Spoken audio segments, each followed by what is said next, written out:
Lady berkata semua duduk. Ya sekalian olahraga ya, biar refreshing ya, biar nggak ngantuk nanti.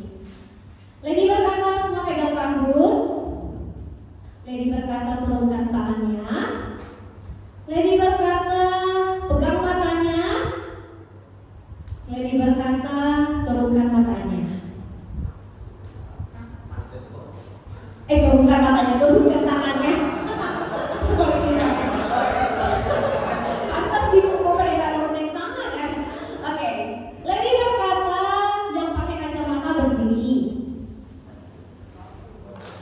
Ya silakan duduk. Lady berkata silakan duduk. Lady berkata yang pakai topi. Cuma satu orang jadi gak jadi. Lady berkata semua yang pakai cans atau sepatu yang sepatu tertutup itu yang semacam cans begini, olahraga gitu, silakan berdiri. Oke teman-teman, sekarang silakan duduk.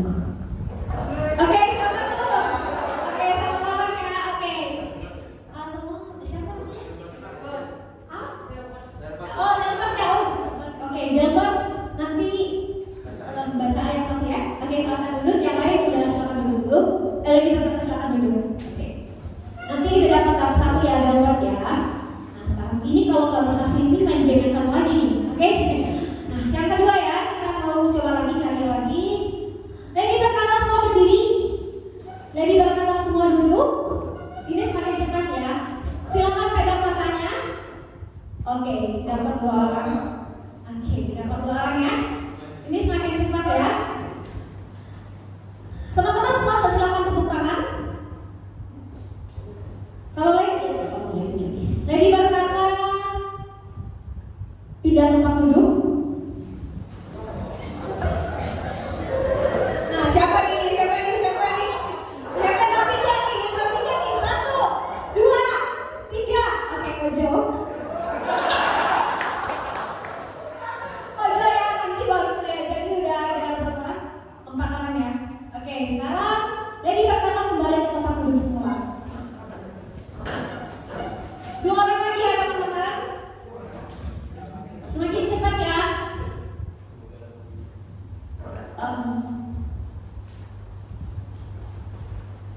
Lady berkata silakan berdiri lagi.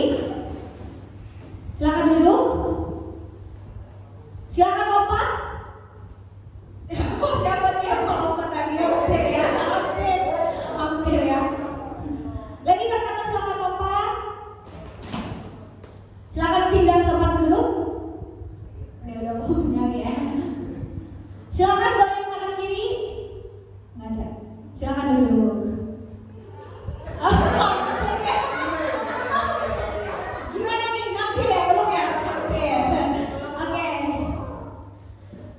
Silakan ketawa.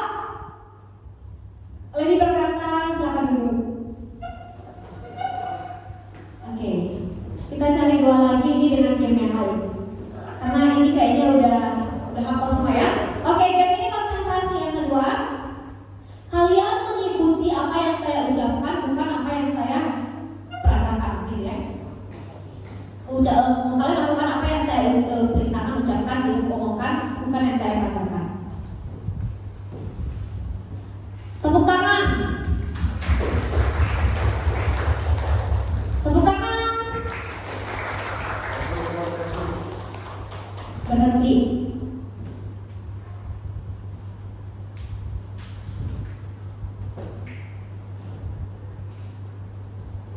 Semua lipat kakinya. Ada yang melipat kaki, ada yang melipat kaki. Turunin. Pegang semua matanya. Oke, ini udah semakin cepat ya sekarang ya.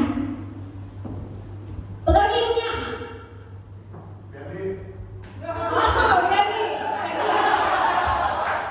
Oke, udah 5 ya. Ya, baru datang. Ya udah nggak apa-apa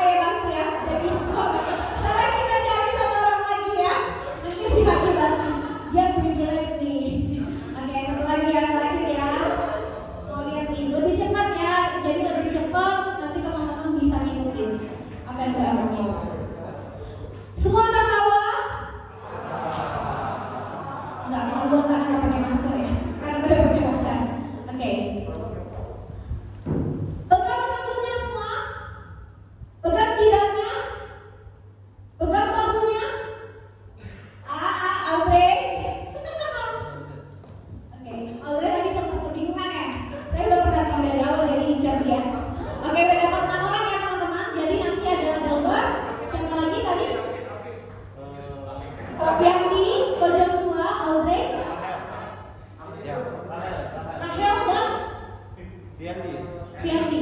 Oke. Fiandi, Ko Joshua, Audrey, Delbert, Rahel. Satu lagi siapa lagi?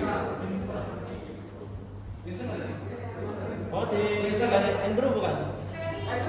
Oh iya, Andrew ya. Oh, Andrew ya.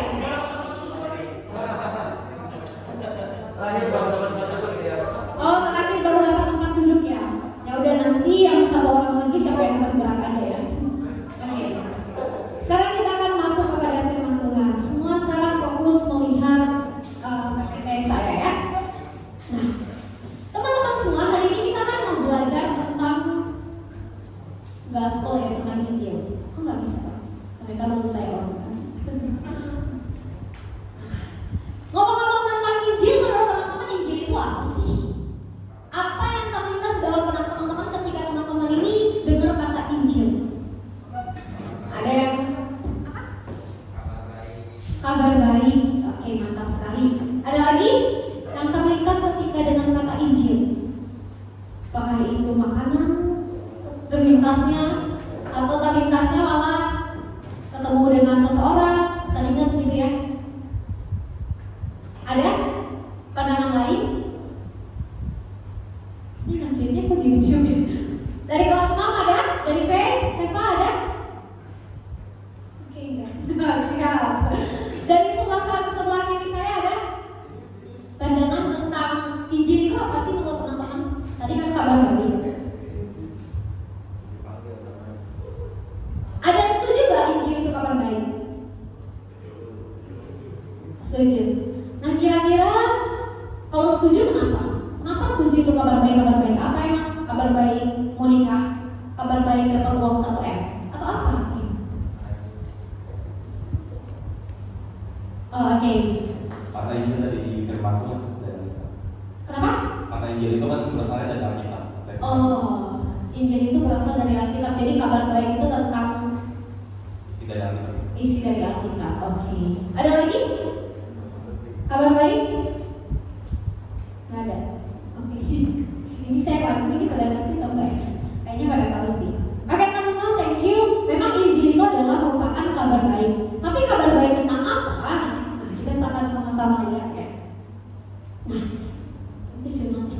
Oke, Injil itu teman-teman adalah suatu berita sukacita. Sukacita tentang apa? Yaitu tentang Allah yang memperbaharui seluruh ciptaannya, termasuk kamu dan saya. Melalui apa? Melalui kematian dan kebangkitan Kristus. Berarti Injil itu merupakan suatu berita sukacita yang memberitakan tentang Allah yang memperbaharui seluruh ciptaannya. Dari apa? Dari keberdosaan kita yang sudah berdosa, kemudian diperbaharui menjadi ciptaan yang baru, memperoleh kehidupan yang kekal di dalam Kristus, yaitu kamu dan saya melalui kematian dan kebangkitan Kristus. Itulah yang disebut dengan Injil. Jadi bukan sekedar berita sukacita atau kabar baik yang biasa saja, tetapi ini kabar baik yang melebihi apapun itu, yang melebihi dari kita dapat uang 1M dan sebagainya. Tetapi ini lebih kepada kehidupan kekal. Jadi berita sukacita yang memberitakan tentang kehidupan kekal bagi setiap kita, tentang Allah yang memperbaharui kehidupan kita. Nah, atau dengan kata singkatnya teman-teman, Injil itu bicara tentang kita diselamatkan dari Allah, oleh Allah, dan untuk Allah. Sejauh ini paham ya? Oke, nah sekarang apa yang dimaksudkan dengan Injil yang memberitakan bahwa kita ini diselamatkan dari Allah, oleh Allah, dan untuk Allah? Saya pindah ke sini ya. Nah, kita akan sama-sama lihat, teman-teman kalau dari sana bisa lihat ya. Yang pertama adalah kita diselamatkan dari Allah. Mengapa maksudnya seperti apa? Adalah manusia memilih hidup tanpa Allah, bahkan memusuhi Allah. Itu sebabnya layak menerima amarah Allah yang suci atas dosa kita. Manusia ini kan udah jatuh dalam dosa nih.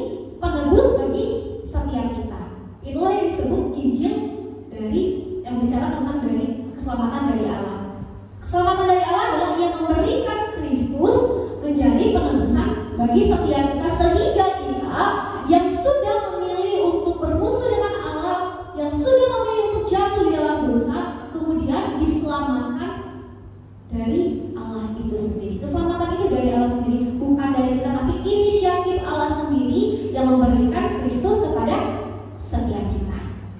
Kemudian diselamatkan dari Allah, oleh Allah.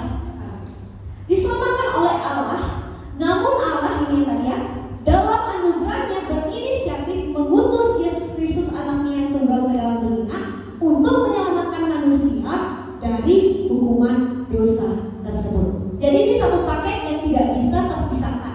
Setelah dari diselamatkan dari Allah oleh Allah, dan kemudian keselamatan itu kita diselamatkan bukan untuk diri kita sendiri, tetapi juga untuk Allah itu sendiri, yaitu Allah menyelamatkan kita agar hidup kita tidak lagi bagi kemuliaan diri kita, tetapi bagi kemuliaannya, baik di dunia ini maupun di dunia yang akan datang. Jadi singkatnya begini teman-teman, Injil itu kan kalau kita kembali lagi bicara tentang berita sukacita di mana Allah memperbaharui seluruh ciptaannya, termasuk yaitu aku dan kamu, melalui kematian dan kebangkitan Kristus. Mengapa kita harus menerima Injil itu, yaitu tentang berita sukacita itu, tentang keselamatan dari Allah? Karena yang pertama tadi, karena kita sudah memilih hidup di dalam dosa. Oleh sebab itu Allah akhirnya berinisiatif memberikan Kristus untuk setiap kita, sehingga kita beroleh keselamatan. Dan keselamatan yang sudah kita peroleh bukan untuk kemuliaan kita, bukan untuk seenaknya kita menjalani hidup, tetapi balik lagi untuk Tuhan.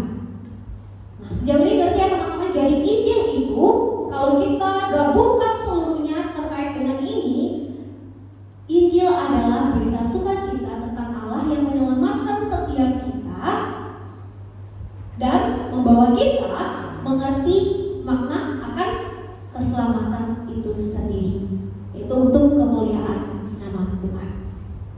Nah, teman-teman yang terkasih, bicara tentang Injil ini, kalau kita melihat di dalam 2 Korintus ya teman-teman bisa buka 1 Korintus 15 ayat 3 sampai 4. Karena Injil tadi bicara tentang berita sukacita, ini didasari oleh satu kebenaran firman Tuhan di dalam 1 Korintus 15 ayat 3 sampai 4.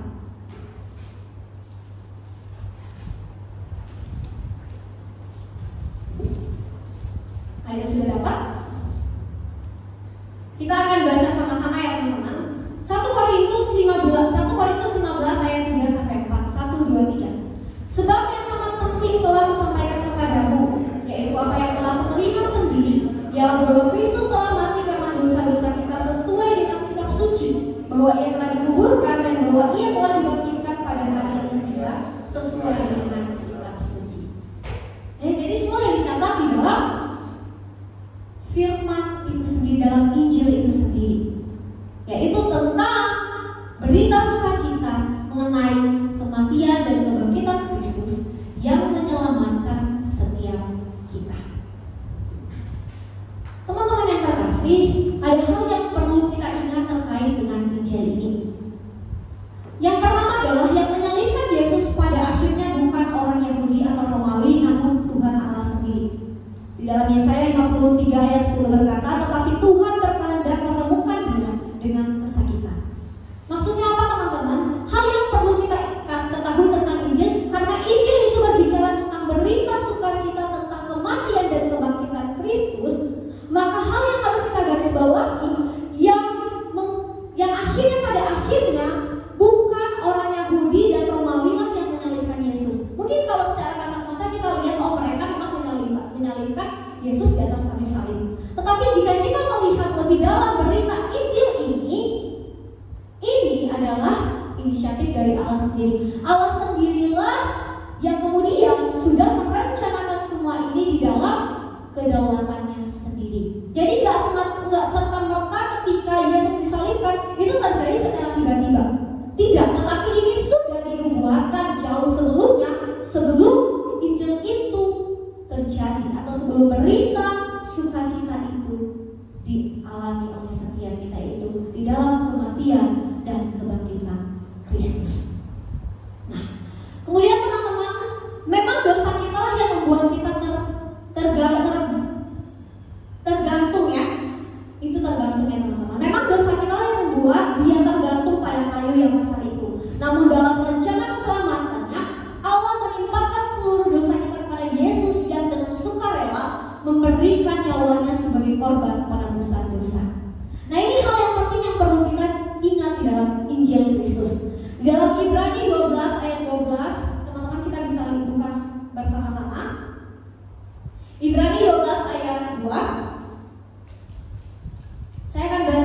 setiap kita. Marilah kita melakukan dengan mata yang tertuju kepada Yesus yang memimpin kita dalam iman dan membawa iman kita itu kepada kesempurnaan, yang dengan mengabaikan kehinaan tekun memikul salib ganti sukacita yang disediakan bagi Dia yang sekarang duduk di sebelah kanan tahta Allah. Nah, teman-teman yang terkasih, kita manusia yang berdosa ini memanglah yang menyebabkan pada akhirnya Kristus itu disalibkan. Karena kita yang berdosa telah terpisah dari Allah, hingga akhirnya Allah memberikan Kristus Yesus untuk menjadi penebus bagi setiap kita. Nah, tetapi teman-teman, sekalipun itu karena dosa kita, tetapi tidak serta-merta karena itu, tetapi bukan berarti karena kita berdosa maka dengan sendiri, bukan berarti ketika kita berdosa maka itu karena usaha kita kepada Tuhan, tetapi balik lagi, tetapi karena inisiatif dari Allah sendiri di dalam keberdosaan kita. Kita yang sudah berdosa pada akhirnya diberikan oleh Allah di dalam Kristus Yesus, yaitu di dalam Kristus Yesus sebagai penebusan bagi setiap kita. Jadi itu hal yang perlu banget kita ingat di dalam Injil. Injil itu gak bicara tentang usaha kita, tentang bagaimana kita mencari keselamatan itu sendiri, tetapi tentang Allah itu sendiri yang memberikan keselamatan kepada setiap kita di dalam Kristus atau melalui Kristus Yesus. Teman-teman yang terkasih, sejauh ini kita sudah mengetahui tentang apa yang dimaksud dengan Injil itu. Kalau kita balik lagi dari awal, saya coba review lagi. Injil merupakan berita sukacita kepada setiap kita tentang Allah yang memperbaharui seluruh ciptaan. Kenapa kita diperbaharui? Kenapa kita diselamatkan dari Allah dan untuk Allah? Karena kita yang sudah jatuh di dalam dosa. Kita sudah jatuh dalam dosa, kemudian Allah berinisiatif, kita diselamatkan oleh Dia, dan kemudian keselamatan yang sudah kita terima daripada Dia, kita kembalikan untuk kemuliaan bagi namanya. Jadi sejauh ini udah paham ya teman-teman tentang Injil itu. Jadi bukan tentang apa yang kita kerjakan, tetapi apa yang Tuhan sudah kerjakan bagi setiap kita, yang kemudian menjadi berita sukacita.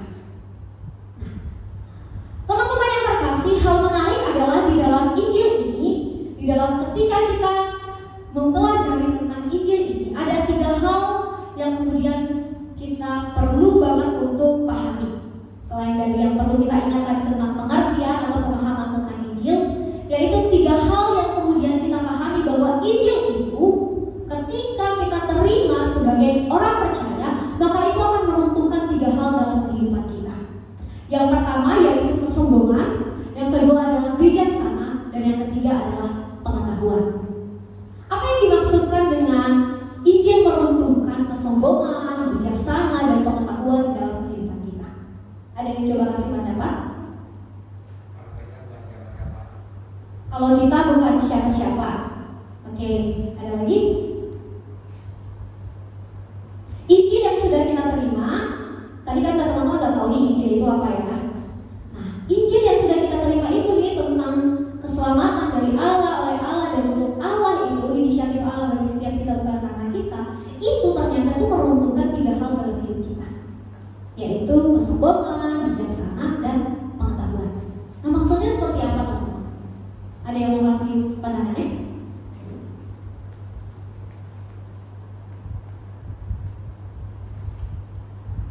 Pada mikir. Dari sebelah sini ada? Ini Alvin kayaknya mikir dari tadi. Ada yang mau ditanggapi? Oke, silakan. Oh enggak. Dari tadi mikir kirain mau menyampaikan sesuatu. Oke, teman-teman, Injil yang kita terima itu adalah kabar, yaitu kabar sukacita yang kita terima itu akan meruntuhkan 3 hal dalam kehidupan kita: kesombongan, bijaksana, dan pengetahuan. Yang pertama adalah kesombongan.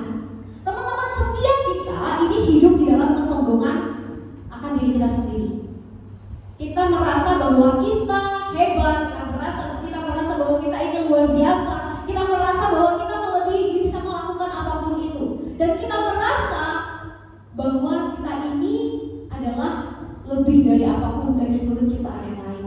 Jadi ada kesombongan yang melekat di dalam kita masing-masing. Tetapi ketika Injil itu kita terima, yaitu tentang kabar keselamatan yang merupakan inisiatif dari Allah kepada setiap kita, maka itu akan meruntuhkan keakuan kita. Kita akan merasa bahwa sebenarnya tanpa Allah gue ini bukan siapa-siapa. Sebenarnya tanpa Allah menyelamatkan gue ini gak ada apa-apanya. Oleh sebab itu dikatakan bahwa Injil itu meruntuhkan segala kesombongan atau keakuan di dalam diri kita. Mengerti teman-teman? Dan yang kedua, mengapa Injil itu meruntuhkan bijaksana? Karena teman-teman, terkadang kita manusia yang sudah sombong ini merasa bahwa bijaksana itu kita terima di dalam kehidupan sehari-hari kita. Mungkin ketika kita ini akan nyambung kepada pengetahuan ya. Ketika kita belajar, ketika kita berrelasi dengan orang lain, ya apapun itu di tengah-tengah kita pada saat ini, kita akan berpikir wah gue udah bijaksana ya. Tetapi ketika Injil itu kita terima, yaitu kabar tentang keselamatan yang merupakan inisiatif dari Allah bagi setiap kita, itu akan mengajarkan kita bahwa bijaksana itu tidak berasal dari diri kita sendiri, tetapi sesungguhnya berasal daripada Allah sendiri yang sudah berinisiatif menyelamatkan setiap kita.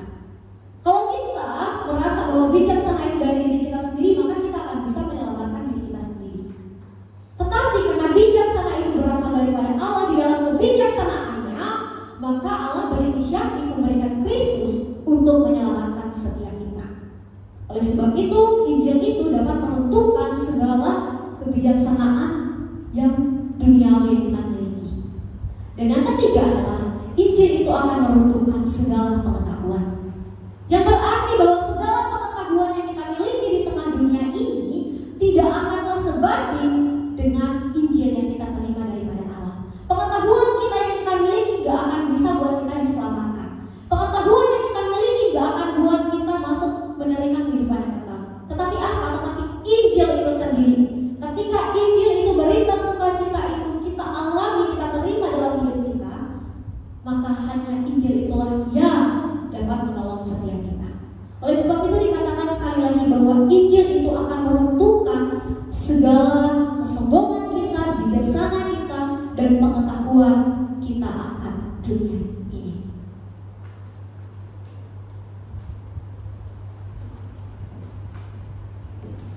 Nah, teman-teman, sekarang kita akan masuk kepada ayat-ayat firman Tuhan ya, terkait tentang Injil ini. Karena tadi di depan kita sudah bicara di dalam 2 Korintus juga sudah disampaikan tentang bahwa Injil itu bicara tentang kematian dan kebangkitan Kristus, ya, yang adalah merupakan keselamatan bagi setiap kita sekalian. Dan Injil yang sudah dan Injil itu akan meruntuhkan segala kesombongan, pengetahuan dan juga kebijaksanaan duniawi kita. Dan yang terakhir yang akan kita ketahui tentang Injil ini adalah ternyata Injil ini gak hanya bicara tentang hal-hal yang mungkin selama ini kita pikir oh Injil itu hanya di atas mimbar gitu ya, di atas mimbar Injil itu ngomong firman Tuhan di atas mimbar dan lain sebagainya. Ternyata Injil yang lebih aplikatif bagi setiap kita anak muda ini gak hanya bicara yang pertama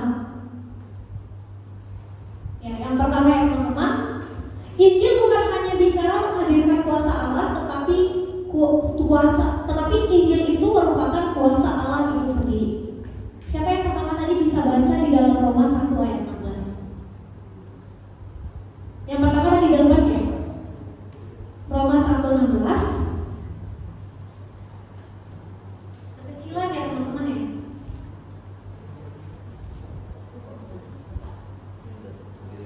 Ya. Dan siapa? Ya, di depan bisa baca. Baca atau ada satu pembacaan ada depan. Nanti yang selanjutnya ada itu ya. Jadi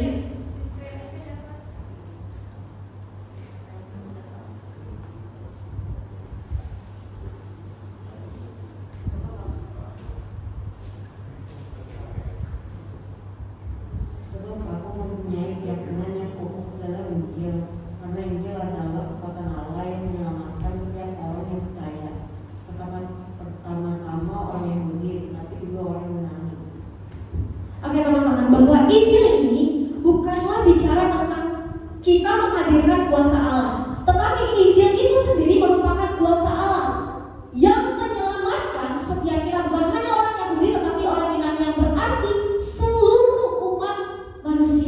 tidak terkhusus untuk ini, terkhusus untuk itu, tetapi untuk setiap kita semua. Jadi Injil itu bukanlah menghadirkan kuasa Allah, tetapi Injil itu adalah kuasa Allah sendiri yang menyelamatkan setiap kita. Yang kemudian, hal yang kedua, Injil bukan hanya menyalurkan berkat Allah, tetapi berkat Allah itu sendiri. Tetapi Injil itu berkat Allah itu sendiri. Yang kedua yang baca siapa ya? Rahel ya?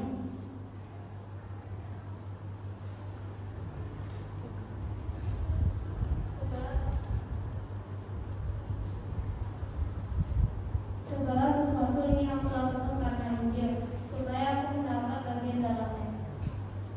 Oke. Jadi teman-teman, Injil itu bukan hanya menyalurkan berkat Allah, tetapi Injil itu adalah berkat Allah itu sendiri. Bagaimana setiap kita yang kemudian sudah menerima Injil itu mendapatkan suatu anugerah dan berkat yang kekal di dalam Allah. Karena Injil itu bicara tentang berkat Allah yang terbesar di dalam kehidupan kita. Kemudian yang ketiga adalah Injil bukan hanya menampakkan kemuliaan Allah, tetapi Injil itu adalah kemuliaan Allah itu sendiri. Yang ketujuh. Nanti langsung baca ya teman-teman. 4 sampai 6. 2 Korintus 4 ayat 1-6, yaitu orang-orang yang tidak percaya yang pikirannya telah dibutakan oleh zaman ini, sehingga mereka tidak melihat cahaya yang muncul terang kemuliaan Kristus yang adalah gambaran Allah. Sebab bukan diri kami yang kami beritakan, tetapi Yesus Kristus sebagai Tuhan dan diri kami sebagai hamba karena kehendak Yesus. Sebab Allah yang telah berfirman dari dalam gelap akan terbit terang. Ia juga yang membuat terakhir bersaksian di dalam hati kita, supaya kita beroleh terang dari pengetahuan tentang kemuliaan Allah yang nampak pada wajah Kristus. Oke, terima kasih. Injil itu bukan hanya menampakkan kemuliaan Allah, tetapi Injil itu adalah kemuliaan Allah itu sendiri. Yang berarti seperti kata firman Tuhan tadi, bahwa Injil itu bicara tentang itu yang diberitakan adalah Allah, kemuliaan Allah itu sendiri. Jadi kembali lagi kepada pengertiannya tadi, Injil itu adalah berita sukacita tentang keselamatan daripada Allah. Jadi Injil itu bukan bicara tentang kemuliaan kita, tetapi tentang kemuliaan Allah. Jadi bukan hanya menampakkan atau memperlihatkan kemuliaan Allah itu sendiri. Oh, Injil itu menampakkan kemuliaan Allah begini loh begini. Tidak, tetapi Injil itu adalah kemuliaan Allah sendiri gitu. Yang kemudian makanya kita balik lagi segala sesuatu untuk kemuliaan Allah. Injil itu dari Allah, oleh Allah, dan untuk kemuliaan Allah. Kemudian yang keempat, Injil bukan hanya membawa kehidupan baru, tetapi juga hidup Allah itu sendiri. Jadi Injil itu bukan hanya membawa kehidupan baru, tetapi hidup Injil itu merupakan hidup Allah itu sendiri. Yang baca siapa? Fiandi. Sebab sekalipun kamu mempunyai beribu-ribu pendidik dalam Kristus, kamu tidak mempunyai Bapa. Karena akulah yang dalam Kristus Yesus telah membantu Bapamu, telah menjadi Bapamu oleh Injil yang kuberitakan kepadamu. Oke. Jadi Injil yang kita terima itu yaitu tentang kebenaran akan kematian dan kebangkitan Kristus dalam keselamatan itu bukan hanya membawa kehidupan baru kepada setiap kita. Jadi nggak cuma membawa Injil itu nggak cuma bicara membawa kehidupan baru. Tidak hanya memperbaharui seperti begitu, tetapi Injil itu adalah Allah itu sendiri. Jadi Allah itu sendiri. Jadi Injil itu bukan bicara tentang kiat-kiat atau etika-etika bagaimana kita harus menghidupi kehidupan yang baru, tetapi itu adalah Allah sendiri. Injil itu bicara tentang Allah itu sendiri, kehidupan daripada Allah itu sendiri di dalam inisiatifnya menyelamatkan setiap kita. Dan yang kelima adalah Injil bukan hanya untuk orang, itu bukan pasangan teman-teman, orang belum Kristen atau baru percaya, tetapi untuk semua orang Kristen. Kok yang baca selanjutnya?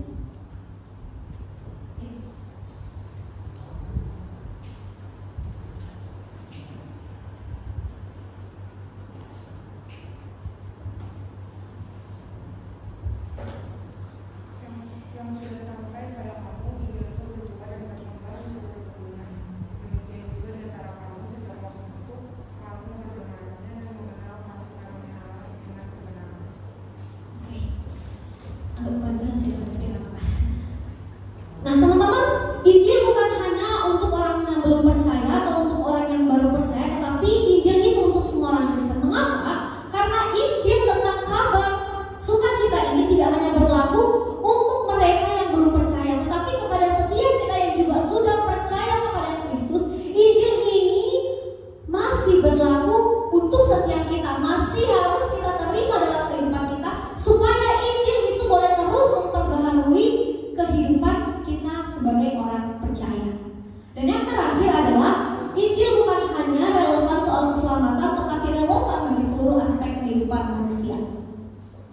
Baca Galatia aja nggak apa-apa. Tetapi waktu Kefas datang ke Antioquia, aku terang-terang menemukannya sebab dia salah. Karena sebelum beberapa orang dari kalangan Yakobus datang, ia makan sehidangan dengan saudara-saudara yang tidak bersunat. Tetapi setelah mereka datang, ia mengundurkan diri dan menjauhi mereka karena takut akan saudara-saudara yang tidak bersunat. Dan orang-orang Yahudi yang lain pun turut berlaku munafik dengan dia, sehingga Barnabas sendiri turut bersyarat oleh mengundurkan mereka. Tetapi waktu kulihat bahwa kelakuan mereka itu tidak sesuai dengan kebenaran Injil, aku berkata kepada mereka di hadapan mereka semua, jika engkau seorang Yahudi, hidup secara kafir dan bukan secara Yahudi, bagaimanakah engkau dapat memaksa saudara-saudara yang tidak bersunat untuk hidup secara Yahudi? Oke, selanjutnya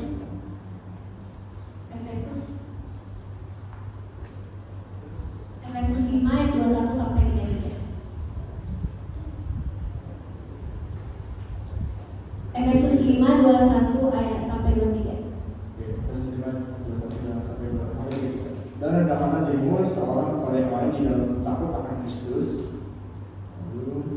Hai istri, tundukkanlah kepada suamimu seperti kepada Tuhan, karena suami adalah kepala istri, sama seperti Kristus adalah kepala jemaat. Dialah yang menyelamatkan tubuh. Karena itu sebagaimana jemaat tunduk pada Kristus, demikian juga istri kepada suami dalam segala sesuatu.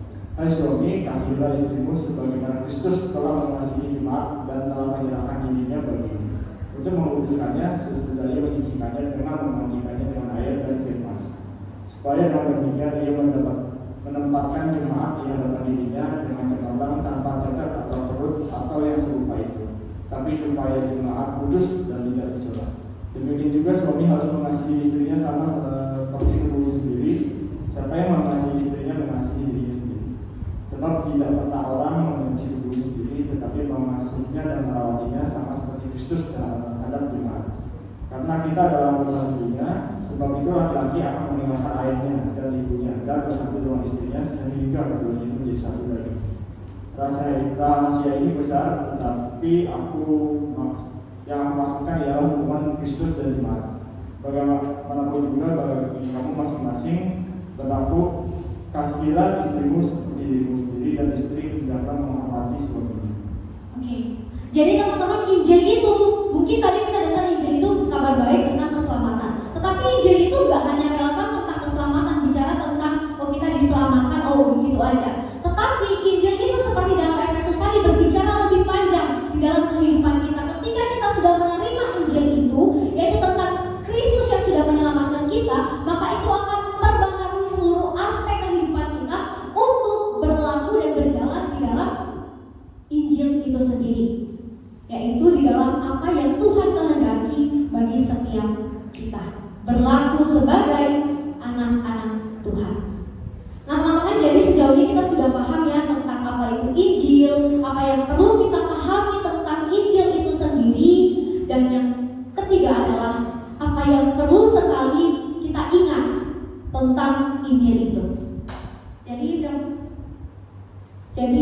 Jadi yang pertama tadi, Injil itu apa? Yaitu tentang inisiatif Allah yang sudah menyelamatkan kita, kabar sukacita tentang Allah yang menyelamatkan kita, dan Injil itu tentang kabar yang sudah menyelamatkan kita, itu Allah akan meruntuhkan seluruh kesombongan, pengetahuan dan kebijaksanaan dalam diri kita sendiri. Sebab semua itu hanya Allah lah yang bisa menyelamatkan setiap kita, bukan karena kita. Dan yang ketiga adalah Injil itu tidak hanya bicara tentang khotbah seperti ini ketika kita khotbah di depan umum, tetapi ternyata Injil itu ada banyak hal, ada 6 hal yang perlu kita pahami di dalam kehidupan kita sehari-hari. Diskusi. Nah sekarang kita akan diskusi ya teman-teman. Yang pertama adalah kadang kita suka mengatakan bahwa aku takut kalau beritain Injil. Bicara tentang Injil begini ya, tentang beritain tentang berita sukacita. Nah kira-kira teman-teman, karena apa yang membuat kita takut atau malas atau enggan untuk memberitakan Injil kepada orang lain, entah itu ke teman atau kepada orang-orang yang belum percaya kepada Tuhan? Satu aja deh.